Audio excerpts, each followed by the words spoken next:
Hi guys, my name is Stephen Blake from Inexteriors Painters and Decorators, and welcome to my YouTube channel. In this tutorial I am going to show you what a room should look like when it's covered in dust sheets. It's very important to sheet up properly for three reasons. 1. It protects the floors and furniture. 2. It looks professional. And 3. It puts customers' minds at ease. That's enough talk. Let's get into the video, guys. Hi guys, and welcome to my tutorial on how to sheet a room up.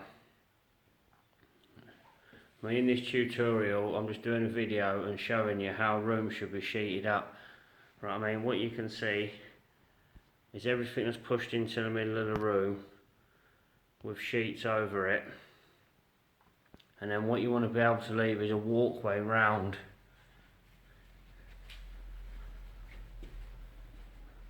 Because you want to be able to get to every wall. Sometimes the gaps can be a little bit tighter in some areas and you're limited for space, but this is quite spacious as this.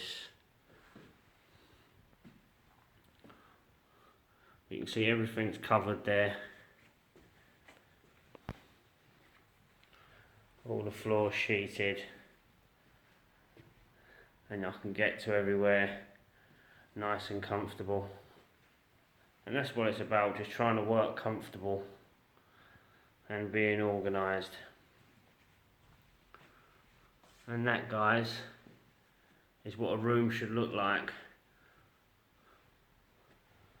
when it's all sheeted up. Thank you very much. Thanks very much for watching, guys. If you like the video, please subscribe. Please like and please share. Thank you very much again, guys. Thank you.